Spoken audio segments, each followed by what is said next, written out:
Mother Teresa Roman Catholic nun इनके नाम से भी जाना जाता है। एग्नेस गोमसा बोजाक्सियो, कलकत्ता की धन्य मदर टेरेसा, कलकत्ता की धन्य टेरेसा, मदर टेरेसा, संत मदर टेरेसा, कलकत्ता की संत टेरेसा। कलकत्ता की सेंट टेरेसा मदर टेरेसा को 2003 में संत घोषित किया गया और 2016 में उन्हें कलकत्ता की सेंट टेरेसा के रूप में संत घोषित किया गया। मदर टेरेसा बपतिस्मा 27 अगस्त 1910, स्कोप्जे, मैसेडोनिया, ओटोमन साम्राज्य, अब उत्तर मैसेडोनिया गणराज्य में, मृत्यु 5 सितंबर 1997, कलकत्ता, अब कोलकाता, भारत, संत घोषित 4 सितंबर 2016, पर्व 5 सितंबर, कैथोलिक चर्च की संस्थापक थी।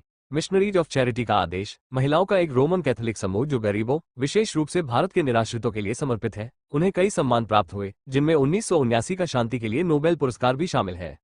एक जातीय अल्बानियाई किराना व्यापारी की बेटी, वो 1928 में धन्य वर्जिन मैरी संस्थान में लोरेटो की बहनों में शामिल होने के लिए आयरलैंड गई और केवल 6 सप्ताह बाद एक शिक्षक के रूप में भारत आ गई। उन्होंने कोलकाता में ऑर्डिक स्कूल में 17 साल तक पढ़ाया। कलकत्ता की सेंट टेरेसा मूल नाम एग्नेस गोमसा बोजाक्सियो। 1946 में सिस्टर टेरेसा ने अपने बुलावे के भीतर बुलावे का अनुभव किया, जिसे उन्होंने बीमारों और गरीबों की देखभाल के लिए खुद को समर्पित करने की दिव्य प्रेरणा माना। फिर वे उन झुग्गियों में चली गईं, जहां उन्होंने पढ़ाते समय देखा था।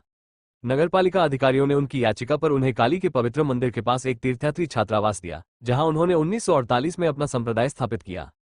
जल्द ही सहानुभूति रखने वाले साथी उनकी सहायता के लिए उमड़ पड़े। डिस्पेंसरी और आउटडोर स्कूल आयोजित किए गए। मदर टेरेसा ने भारतीय नागरिकता अपना ली और उनकी सभी भारतीय नन ने साड़ी पहनना अपनी आदत बना लिया।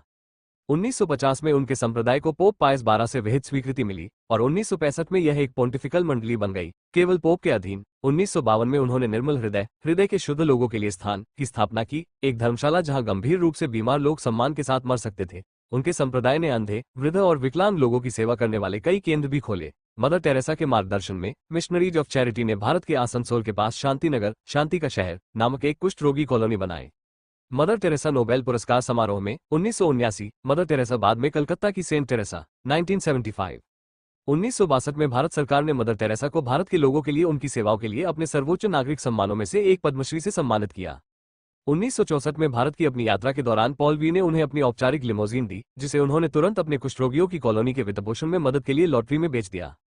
1968 में उन्हें रोम बुलाया गया ताकि वे वहां एक घर बना सकें, जिसमें मुख्य रूप से भारतीय नन हो। उनके धर्मप्रचार के सम्मान में उन्हें 6 जनवरी 1971 को पोप पॉल द्वारा सम्मानित किया गया, जिन्होंने उन्हें पहला पोप जॉन 23 शांति पुरस्कार प्रदान किया। 1979 में उन्हें उनके मानवीय कार्यों के लिए नोबेल शांति पुरस्कार मिला और अगले वर्ष भारत सरकार ने उन्हें देश के सर्वोच्च नागरिक सम्मान भारत रत्न से सम्मानित किया।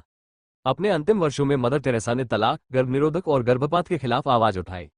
वे बीमार भी रहीं और 1989 में उन्हें दिल का दौरा पड़ा। 1990 में उन्होंने इस आदेश के प्रमुख के पद से इस्तीफा दे दिया, लेकिन लगभग सर्वसम्मति से उन्हें पद पर वापस लाया गया। असहमति जताने वाली एकमात्र आवाज उनकी खुद की थी। दिल की बिगड़ती स्थिति के कारण उन्हें सेवानिवृत्त होना पड़ा और 1997 में आदेश ने भारतीय मूल की सिस्टर निर्मला को उनका उत्तराधिकारी चुना। मदर टेरेसा की मृत्यु के समय उनके आदेश में 90 से अधिक देशों में सैकड़ों केंद्र शामिल थे, जिनमें लगभग 4000 नन और सैकड़ों हजारों आम कार्यकर्ता थे। उनकी मृत्यु के 2 साल के भीतर उन्हें संत घोषित करने की प्रक्रिया शुरू हो गई और पोप ने उन्हें संत घोषित कर दिया। जॉन पॉल द्वितीय ने संत घोषित करने की प्रक्रिया में तेजी लाने के लिए एक विशेष व्यवस्था जारी की। 19 अक्टूबर 2003 को उन्हें संत घोषित किया गया, जो उस समय चर्च के इतिहास में सबसे कम समय में धन्य लोगों की श्रेणी में पहुंच गया था। 4 सितंबर 2016 को पोप फ्रांसिस प्रथम ने उन्हें संत घोषित किया।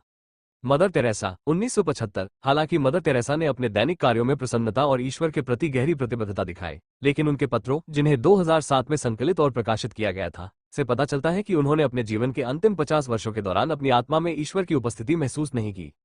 पत्रों से पता चलता है कि उन्होंने कितनी पीड़ा झेली और उन्हें लगा कि उनके मिशन की शुरुआत में यीशु ने उन्हें छोड़ दिया था।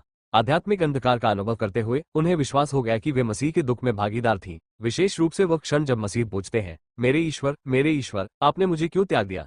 इस कठिनाई के बावजूद मदर टेरेसा ने अनुपस्थिति की भावना को अपने दैनिक धार्मिक जीवन में एकीकृत किया और अपने विश्वास और मसीह के लिए अपने काम के प्रति प्रतिबद्ध रहीं।